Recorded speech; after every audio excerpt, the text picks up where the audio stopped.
with another video that's major. What's good with all my ragers? It's your boy Rage Man Reg here.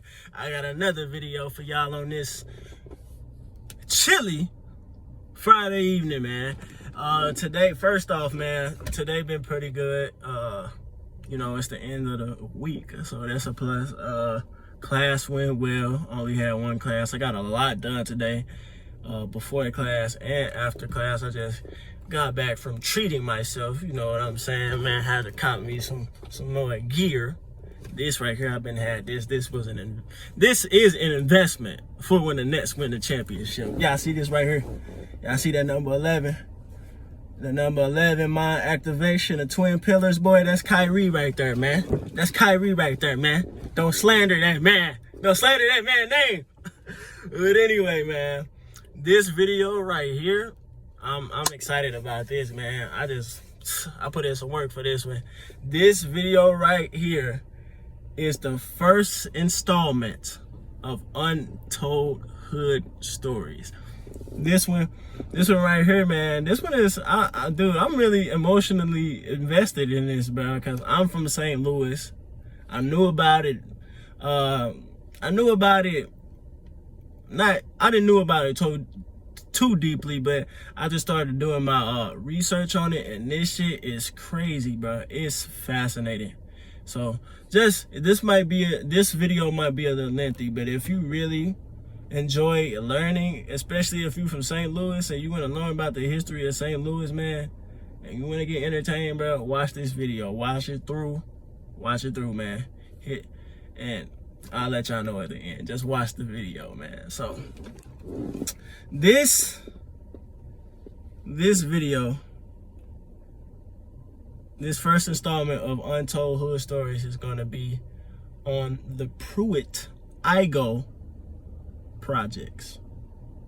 If you don't know what the Pruitt-Igoe projects are, let me just give you the general information. I got my notes right now. It's a lot of stuff. So the general information about the Pruitt-Igoe projects, for one, it's obviously in St. Louis, Missouri. The status, it is demolished. It is no more. It was constructed in 1951 through 1955, so it took 4 years for them to build this. The architect is Minoru Yamasaki. I believe he is Japanese. He is a Japanese man. The style, it is international style, and the demolition took place in between 1972 and 1976. So let's get to it, man. Let's get to the history of the Pruitt-Igoe projects, man. So the city of St. Louis, in the 1940s and the 1950s, the city of St. Louis was overpopulated. It was overpopulated. I'm reading my notes here because I wanted to remember all this. I don't want to just go off the fly. The city's housing, by then, the city's housing stock, from the 1920s to the 1940s, became so low that more than 85,000 families lived in 19th century tenements. If you don't know what a tenement is, it's a building shared by multiple dwellings. So I'm pretty sure some of y'all know what a family flat is, like a 2-family flat or a 4-family flat. That's what a tenement is. Those are for, at that time, those were for people who really couldn't afford getting their own house. So they all had to share the same building, but there were different dwellings within the building. So that's what most people were living in. That's what 85,000 families were living in the 1940s and 50s in St. Louis. As that continued, middle class white people were leaving the city. They were leaving the city as this was going on. If you want to know why I just put white in quotes, as y'all gonna see my channel, man, I don't go by these social corporate designations of race. We know white is not no race. We know black is not no race. We know African American is not no race. African American represents somebody that has dual citizenship, that's from Africa, that's in America. Me, I'm not African American, so let's just get that out the way. So you're gonna see me putting some quotes on these racial designations. Like I said, as this continued, the middle class white folk were leaving the city. This left their previous residencies to low income blacks that were located on the north side of St. Louis. And then you had the low income whites on the south side of St. Louis. So fast forward to the year 1950. I'm pretty sure y'all know the Housing Act. If you don't, man, do your history, man. Fast forward to 1950, the Housing Act of 1949 displayed a commitment from the federal government to finance 5,800 public housing units. So this is back in the day, man. Public housing, that was more prevalent than it is today. So yeah, just to let y'all know. Pruitt-Igoe was not the first area of public housing in St. Louis. It was not. It was actually St. Louis. It was actually Cochran Gardens, if you know what Cochran is. Cochran Gardens was planned to help low-income white people. It was planned to help low-income white people, and it was completed in 1953, and it was demolished in 2008. I saw some pictures of it online earlier when I was doing my research. I'm pretty sure I've seen these projects before, bro. I swear I've seen these projects before. I know where Cochran is at, so I know my way around the city. So I definitely have seen these projects before, considering that it was demolished in 2008. But anyway, off that factoid, let's go back to the story. The city commissioners of St. Louis, they assigned Mr. Minoru Yamasaki to design the new building. The Pruitt-Igoe projects, they were named after World War II African American fighter pilot Wendell O. Pruitt and former U.S. Congressman William L. Igoe. Now, like they just said, Wendell O. Pruitt is African American, and the Congressman William L. Igoe, he was white, Caucasian. So you wondering why? This is the 1950s, so segregation is still going on. So Pruitt-Igoe was made for the poorer people in St. Louis. It was a project made for poorer people in St. Louis, but when it was built, it was still segregated. The Pruitt side was for the blacks, and the Igoe side was for the whites. So this was Yamasaki's first independent project. I don't know if y'all know about who Minoru Yamasaki is, but Yamasaki would be widely known for his design of the New York City World Trade Center, which was initially opened 1970 through 1987. So this dude, he's a pretty good architect. He's a great architect. The Pruitt-Igoe projects and the World Trade Center, just them two alone, like, that's crazy. But we gonna get back to that later in the video. Yeah. Pruitt-Igoe, it opened for residency in 1955. Pruitt-Igoe consisted of 33 11-story apartment buildings. Now, I'm gonna have it in the thumbnail. I'm gonna have a picture of it in the thumbnail, but y'all gotta look this up. Y'all gotta look this up. Imagine, before you even look it up, I need you to imagine an area. If you can do this, I need you to imagine an area where there's 33 11-story buildings apartment buildings. I'm gonna need you to think about this in your head before you look it up, because when I've seen these before, I know what they look like. Man, we gonna get back to it. Just think about that. Just process that in your mind. 33 11-story apartment buildings. The kitchens were purposefully small. And to prevent building congestion, this is what they said. They had skip-stop elevators that only stopped on the 1st, 4th, 7th, and 10th floors. First, so that means they skip 3 floors and go to 4th. Then they skip another 3 floors, then go to 7th. Then they skip another 3 floors and go to 10th. So think about that. It's only 4 floors out of 11 stories. So that means seven stories of people got to take stairs. Just think about this, man. This shit is wild. It's crazy.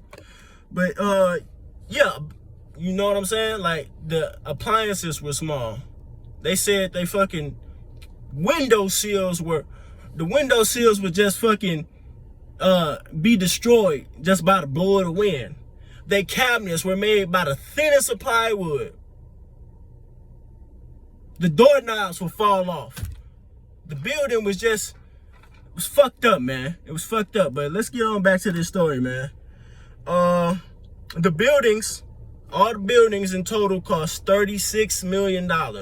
It costed in the 1950s. Think about this. This ain't 2021 money. This is way before we got to the level of inflation that we at now. $36 million in the 1950s to make 33 11-story apartment buildings. 33 11-story apartment buildings cost $36 million. This was 60% over the national average for public housing. That shit sound crazy. Just from a person outside looking in. How is this even approved? How was a $36 million think about this question. How was 33 11-story apartment buildings that costed $36 million, which was 60% over the national average for public housing, get approved by the government? It's crazy, right? We're gonna get back to that. So, at this moment in the story, the building is up. People are in it. The poor side, the poor whites in the south side of St. Louis, or they getting a place to stay. And the poor side on the north, or the blacks, they getting a nice place to stay. So they're getting ingratiated with the building. It's only 4 floors. They can go on the elevator. Everybody else got to take the steps. These buildings are small. The appliances are fucking faulty as hell. And I mean, let's get to it. So the building is up. Now, you know the history of how it was built, the costs and all that. So let's get to the decay of the building. Let's scroll down. So, December, we in 1955 right now. So, December 7th, this turned out to be an historic day, because the federal district judge at the time, George H. Moore, St. Louis, and St. Louis Housing Authority were ordered to stop their practices of segregation in public housing. That's momentous. This is I think Brown v. Board was done after. This is after Brown v. Board. I think it was. If y'all want to help me out, you can let me know if this was before Brown v. Board or this was after Brown v. Board. But anyway, the federal district judge, St. Louis and St. Louis housing authorities, they went away with segregation of public housing. This resulted in a rapid migration from the white occupants of Pruitt-Igoe out. They didn't want to, remember, this is the 1950s, bro. They ain't want to, we gonna keep it frank. They ain't want to stay with no niggas. They ain't want to stay with no niggas. And I'm pretty sure no niggas don't want to stay with white people. So there was a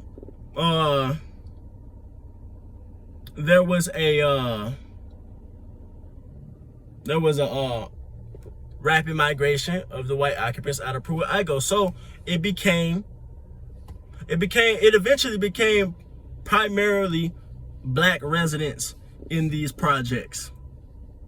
Poor black residents in these projects. This is public housing. So this is public. So people from all over the city, this is their last resort. People that didn't have nowhere to go, they lived here in Pruitt-Igoe projects. So the building reached a 91% peak of occupancy in 1957. So think about what I just said. Nobody have nowhere to stay. This is their last resort. This is public housing. It was built just for this. Just 2 years after it was built, 33 11-story apartment buildings were occupied up to 91% in 2 years. In 2 years. But after this, after it got that high in 1957, it never got higher after that. So once they were up there, it just went down. The occupancy just went down after 2 years. So let's get into this. Deferring sources claim that deferring sources, so that means sources, the sources are getting their own information. Deferring source, I'm thirsty as hell. I need something to drink. I got cotton mouth like a motherfucker right now. But anyway, deferring sources claim that vacancy rose 1/3. Vacancy rose 1/3 by 1965. So we at 91%, right? We at 91% in 1957. By 1965, 8 years, vacancy rose 1/3. That's 33%. 33 minus 91 is 58%. 51%. So think, in 8 years, these are 33 11-story buildings. They were 91% occupied. In 8 years, in just 8 years, damn near 50% of people occupying this big ass area. This big ass area. And just to add another detail to this, in between the apartment buildings, the projects, once you look this up, they have like trees to make it look peaceful. And the residents had to damn near beg the government to build parks in these areas. So you had a couple of trees in lines of fucking apartments, and they had to beg for public parks. But we're gonna get back to that. By the end of the 1960s, I already just told y'all, 8 years, by the mid-60s, we had 51% occupancy. So most of the residents, half of this shit is not even occupied by 1965. So by the end of the 1960s, all researchers agree that Pruitt-Igoe was mostly abandoned and devolved into a crime-infested, decaying neighborhood. So, to go back what we were saying, these projects, man, these projects were terrible. They were built terribly. They were built terribly. And to add another detail in this, I already told you about how the appliances, everything was just faulty. To go back into what I was saying about how this is public housing and the people, most of the people are in here on their last legs financial wise. The only funding they were getting at this time to fix the stuff that are in these buildings was from the rent, the little rent they were already getting from the residents. The government was not helping them to fix this. The government wasn't helping them to fix shit. They had to pay for the money, the little money that these poor people in these apartments, these poor black people in these apartments, that was the money that they were using to fix these. So they had to make it work, basically. And by the late 60s, man, it was bad. It was bad, man. It was bad. It was decaying, crime infested, drug ridden. You don't know who walking in. Put yourself in somebody's shoes and Pruitt-Igoe. These are projects. You stacked on each other. You walking up steps. If your floor ain't on the elevator, you walking up steps. You don't know who the fuck in this building. You don't know if it's somebody that stay on 3 floors above you. If you don't know if there's somebody that's trying to rob you. This could be somebody that don't even stay here. That's trying to hit a lick. So just think about this, man. We're gonna keep going.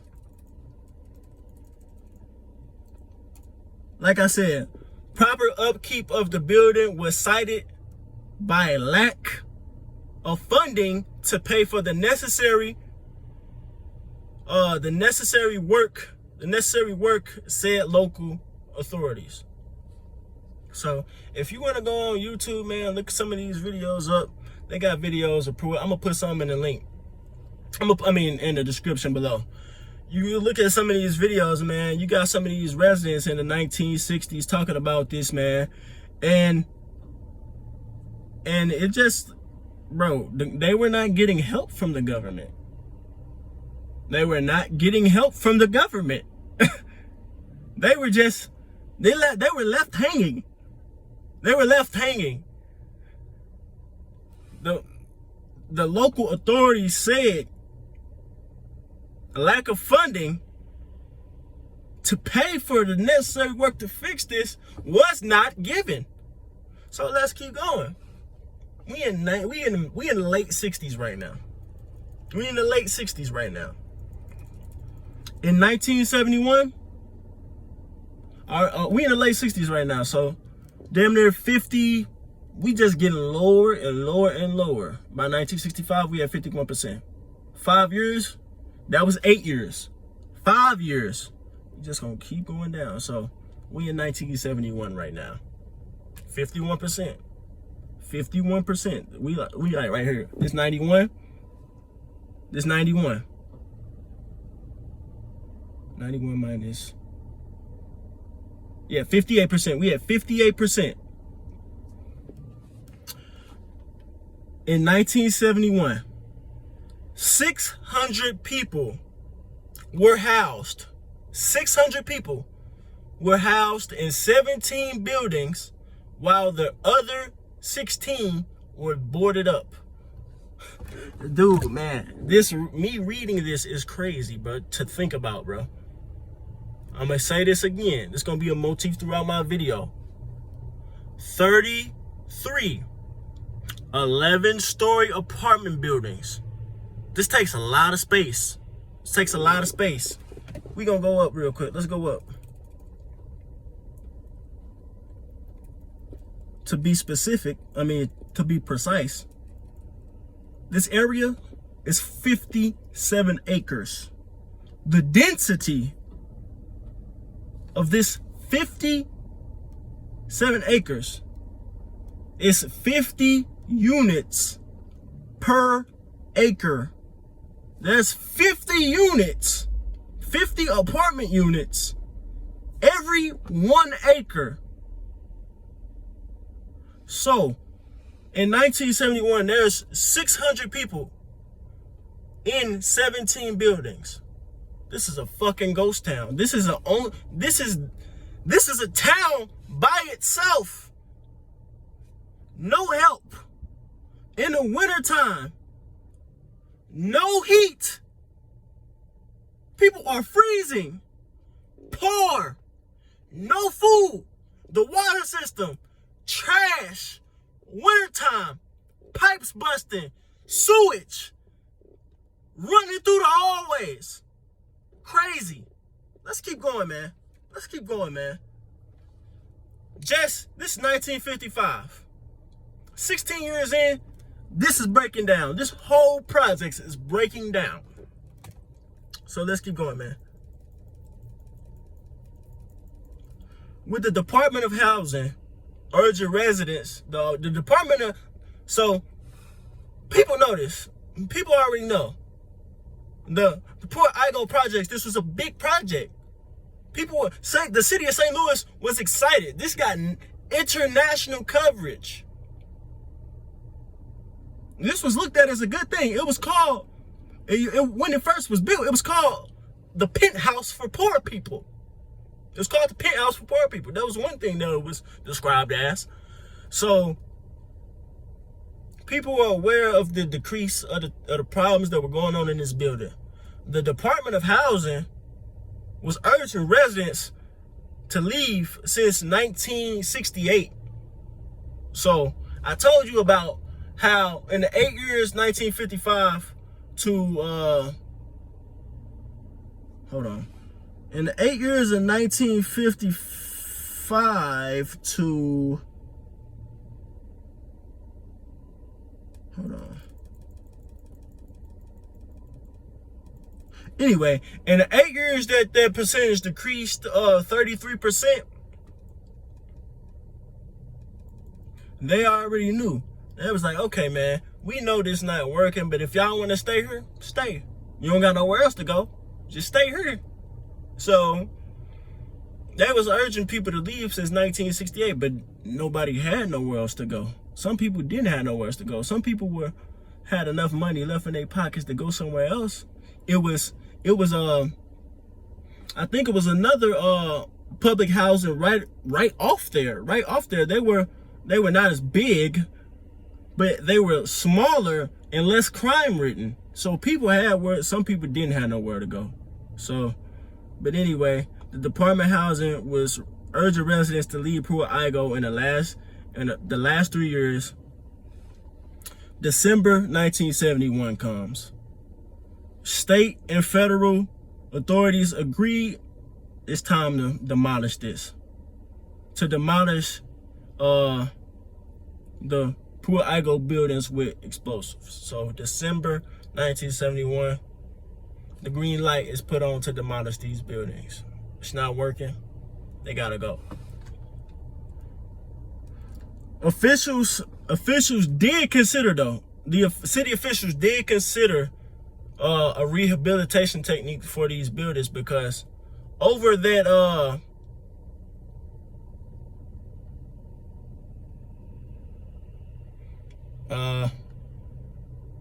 over that 16-year period,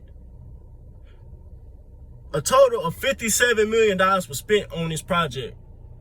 So they didn't just want everybody to leave at once. They spent money on this shit. $57 million. 33 11-story apartment buildings. 50 units per acre. They weren't about to just stop the project. They weren't just about to stop the project. They had to let it fester and let the fruits of the tree blossom. Now let's get back to this. They consider rehabilitation techniques, but the plans was nixed. They had to get rid of it. By then, the damage was done. So, I told y'all about the history. I told y'all about the decay. I told y'all about the demolition. So now, let's get to the architectural let's get to the legacy. Let's get to the legacy. Obviously, this is one of the biggest architectural failures in modern history. This building, it looked good on the outside when it was first built, but so quickly when the residents moved in, they found out this place was almost doomed, was almost set up to fail. So that's one thing, architectural failure. This is one of the worst buildings in modern history. And to piggyback off that, how significant Pruitt-Igoe was, and if you pay attention to modern agriculture, most modern buildings today, with an exception of few, they are built like Pruitt-Igoe. They look like penitentiaries. There's no creativity to them at all. If you look at modern architecture,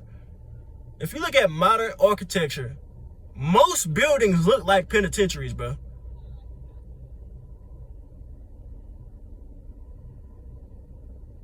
I don't know what the fuck they on, but most buildings look like penitentiaries. It's not creative. They look dystopian. They look bad. So this was the beginning of a pattern in modern Western culture, at least, with architecture. Pruitt-Igoe, it contributed to the white flight into the suburbs. Like I said, this is the 50s, 60s, and 70s. So racism is still today, but not to the magnitude as it was then. Racism was still prevalent.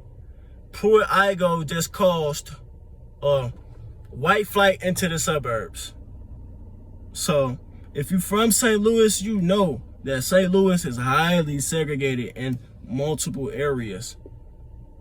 So they said white people was on the south, black people on the north. Now the south is occupied by a decent amount of Mexicans. And some of these, if you're in the south, if you ever been on the south side, if you ever lived on the south side of St. Louis, you know what some of these buildings look like. Some of these buildings that are still up, they compacted as hell. It's a lot of tenements in the south side. It's a lot of 2-family, 4-family flats in the south side. So just remember that. Another legacy this building is remembered for is the economic decline of St. Louis. St. Louis was a big city. This is the second biggest city in the Midwest, outside of Chicago. One of the big, in my opinion, they were competing.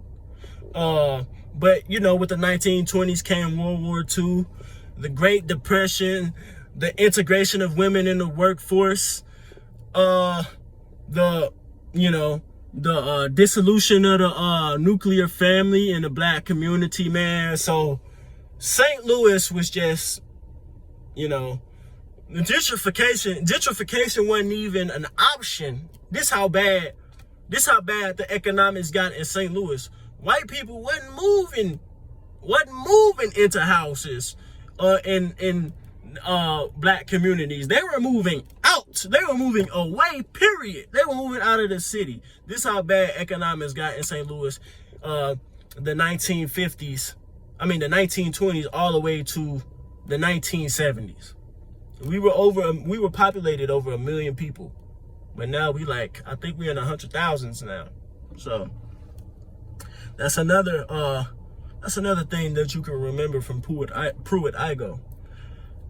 In 2021, as of right now, the area that was occupied by Pruitt-Igoe projects remains undeveloped. Remember I said this is 57 acres. 57 acres. In the middle of town. This is around, if you know where Cass is, and if you know where Cass is, it's right downtown by the south side. If you know where Cass is, you know what I'm talking about. The only things that are occupied right now that are operating where Pruitt-Igoe projects used to be is Gateway Elementary School, Gateway Middle School, which are private schools, as well as Pruitt Military Academy, which is a military-themed magnet middle school. So, I personally, I know exactly where this at. I know exactly where this at because I went to middle school. I went to Carlane Middle School. I went to Carlane Visual Performing Arts Middle School. This is right on North Jefferson. This is right on North Jefferson, right by downtown. I know exactly where it is at. I know where Gateway is. Gateway is right across the street. I mean, yeah, it's right next door to Carlane. And so, these are the only things that are occupying this 57 acres. The rest of the location just consists of hickory and oak fenced wasteland. So after the Pruitt-Igoe projects was demolished, they got all the scraps up, obviously. Everything that was left was the trees they had there. So this is basically 57 acres in the middle of a big ass city. 57 acres of fucking woodlands in a big ass city. It just is nothing. It's nothing. It's crazy. It's a wasteland. So, we just went through the history. We went through the decay. We went through the demolition. We went through the legacy. Now let's go on my analysis. Man. Dude. Being in St. Louis, I'm 22 years old. I was born in 1998. Living in St. Louis all my life. Researching these things, knowing what I know now about the history of St. Louis, very little has changed. Very little has changed. Yes, we know policy change. We know opportunities for black people have risen. We know things have changed. But in regards to buildings, location, how some things are set up, a lot has not changed. St. Louis is still very segregated. I myself, I didn't know the term, I didn't know what a tenement was. But now, since I know what a tenement is, I myself have lived in tenements throughout my life. Me, I'm not being a victim. Right now, more than ever, I am glad for the way I was raised because it made me the person I am today. But they weren't on the south side or anything, but I lived in tenements. I stayed in a 2-family flat on the west side of St. Louis, on Maple. If you know where Maple is, it was a decent house. This was a good building. It was a good ass building. It was a tenement, but where we stayed was nice. But it was pretty nice. It was fairly nice. But then I stayed in a 4-family flat. This is on the west side, but it was a little farther away from Maple. It was on Belt, if you know where Belt is. This one was not that good. This 4-family flat was shitty. This 4-family flat was trash. This 4-family flat was trash. Throughout my life, I've been middle class, upper middle class as a toddler to like upper middle class as a toddler to like 6th grade. I went to low middle class to from 2nd grade to like lower middle class to like 2nd grade to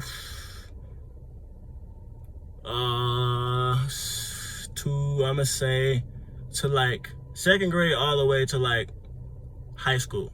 High school we went back to upper middle class. I was set, I went to U City. I've been all around St. Louis, so me knowing what I know about Pruitt-Igoe, it just opened my eyes. Like, damn, some of this shit is still up and going, and my people is still affected by this shit. Pruitt-Igoe,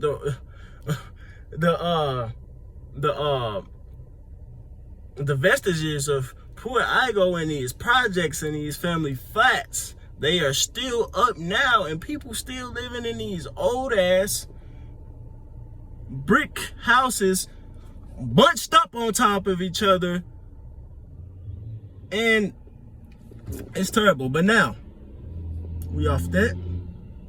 We said we already acknowledged that Pruitt-Igoe projects was a refugee land for poor people throughout the entire city of St. Louis. If they ain't had nowhere else to go, they found their way to Pruitt-Igoe and they stayed there. So one way we can go about this is class, but as we know from what I just said, it just wasn't about class. It was primarily race, because white people only stayed there for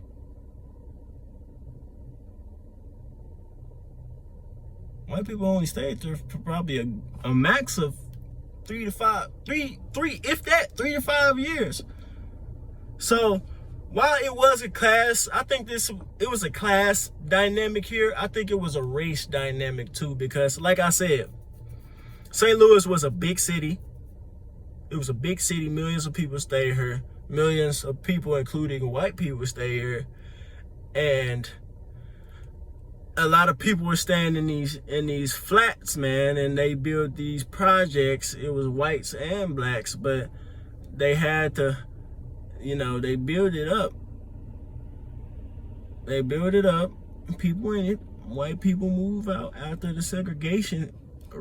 Soon, the year this was built for white and black people, when it was built, the year and they end housing. They desegregate, they integrate public housing, the white people move out. Now, let's go. Let's keep going. We bringing it together. We bringing it home. Now let's go into what a project is. When I first seen these, I'm gonna tell y'all where I learned about this from. My sister, she just turned 40 years old, 39, 40, one of them. One of my older sisters. She just turned 39 or 40 years old. She told me about Pruitt-Igoe. I ain't know shit about Pruitt-Igoe. I didn't know nothing about this until she told me. My sister Angel. She told me about these, and when I looked them up, this shit reminded me of some 1970s New York projects. Before she told me about this, I only thought projects were in New York. I swear to God, I'm like, projects? St. Louis had projects? Well, what a project is, it's telling you in the name, it's a societal project. What are the effects if we stack a bunch of impoverished people up on each other? Very little resources. They are already poor. Public housing, very little resources.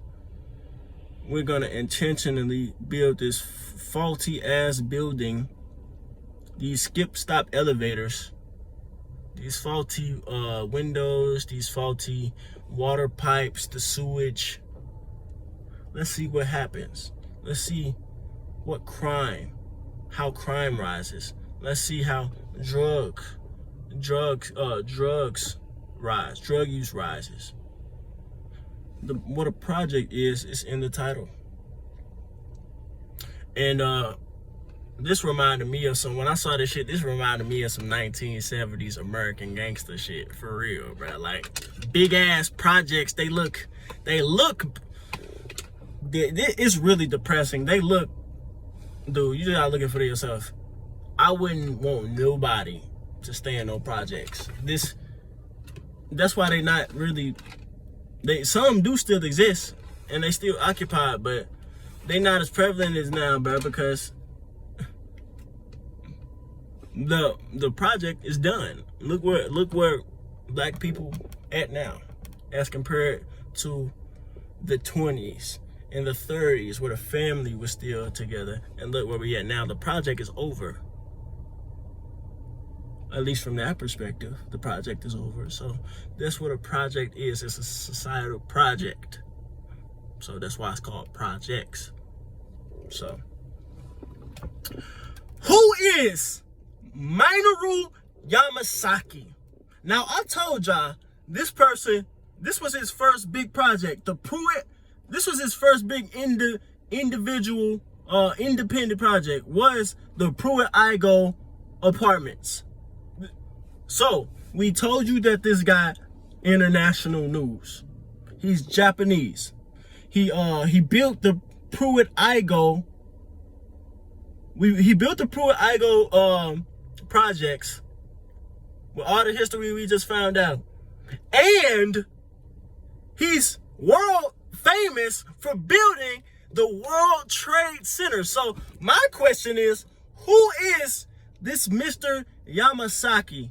What connections do this dude have? Where does he come from? Who is he connected to? Is he connected to, I mean, I know he's an architect, but you build historically two of the most significant buildings in American history, and we see where they are now. We know where Pruitt-Igoe is. It's no more. We know where the Twin Towers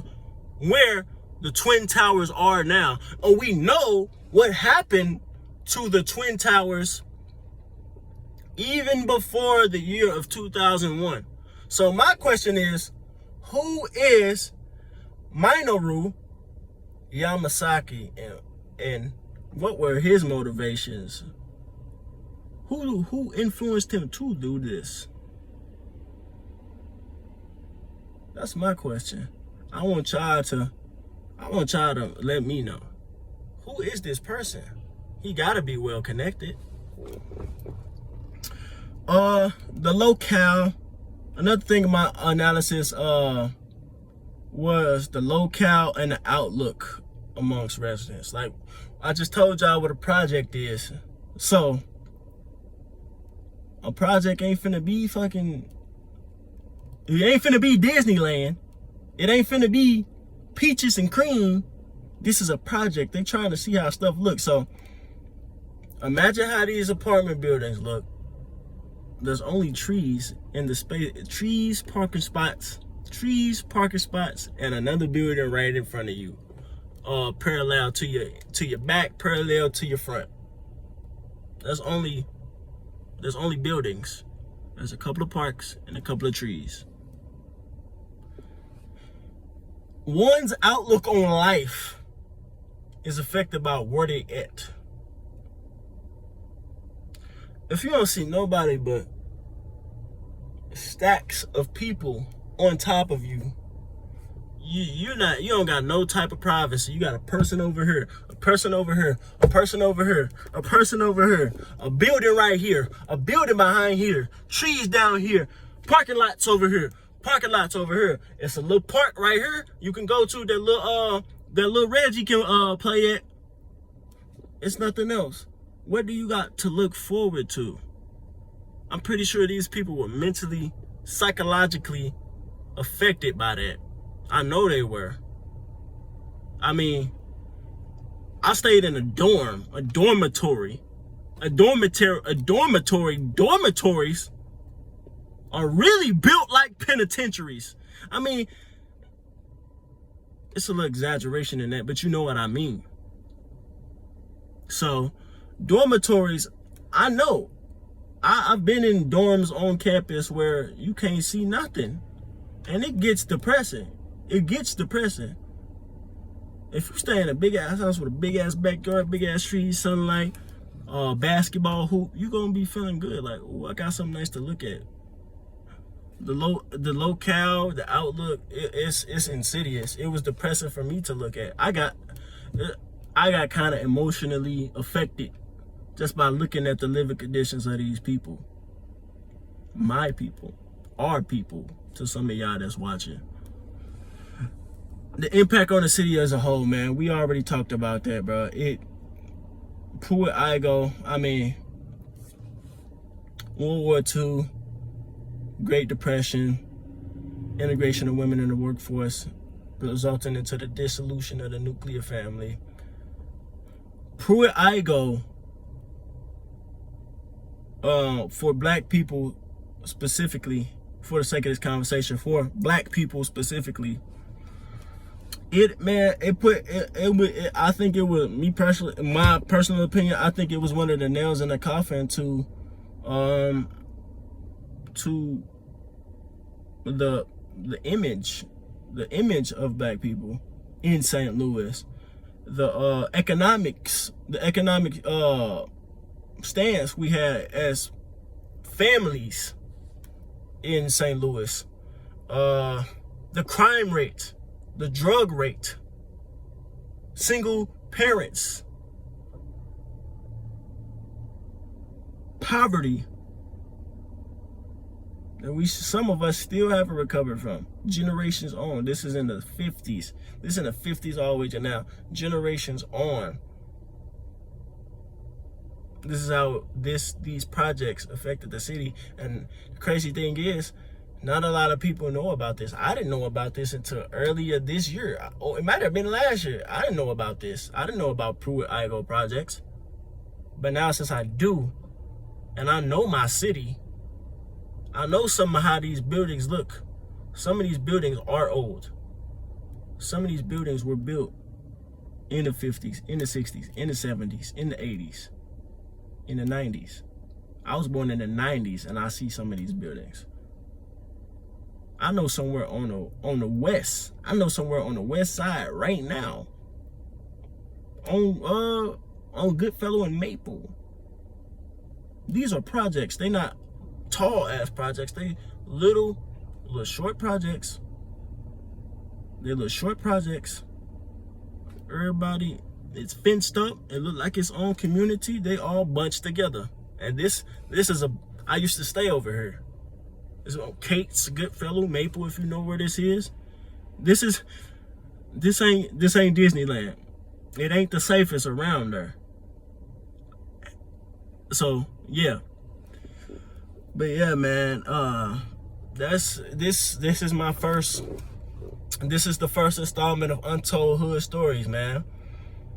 This is what you gonna get, man. You gonna get the real. You gonna get the real and the chill, man. I mean, as you can tell, man, I got emotionally affected by this, like, cause I didn't know this about my city. Like, you can literally see the moment where St. Louis, the city of St. Louis, and the black people residing in St. Louis, you can see where both went down. And it went down. And this project was effective. It worked. It only took 16 years for all that to happen. 55. Matter of fact, it was demolished in 1976. 55 to 76. It only took 21 years for all that to happen. It's crazy. It's crazy, man. But yeah, man, this is the first installment of Untold Hood Stories. It was on the Pruitt-Igoe projects. Comment, please. Hey, before I say that, I'm gonna, in the description, I'm gonna put the video of the destruction of Pruitt-Igoe. If you want to read or do some research for yourself, I'm gonna put some articles about Pruitt-Igoe. Yeah, all that's gonna be in the description. Check those links out. Like it, man. I would appreciate it if you guys like this video, bro. Like, for real. Like the video. Comment on that. If you're from St. Louis, comment on some details that you heard me talk about. What you want to get off your chest about this. Do you know about Pruitt-Igoe? Do you know some projects in certain areas of the city? Let me know, man. Comment. Please share this. Share this, bro. I want everybody in St. Louis. I want everybody in St. Louis, my age range, to see this, because not a lot of people in St. Louis, my age range, know this. maybe some of their family members, they can detect some of their family members that was directly affected by this. Maybe some of their family members know about Pruitt-Igoe. Maybe some of their family members can tell them about Pruitt-Igoe. So share this, man. Share it. Share it. Put it on your Instagram, put it on your Snapchat, put it on your Twitter, put it on everything. And lastly, subscribe, man. Lastly, subscribe. Hit the notification bell, man, so you can get the notification, so you can know every time I drop. Some more of these are coming. Pruitt-Igoe was the first. You're going to get on Untold Hood Stories. You're going to get some personal Untold Hood Stories from me. That was just a broader personal hood story about St. Louis, man. So I appreciate y'all for listening for this hour. I put in no work. I hope y'all enjoy it, man. Rage Man out.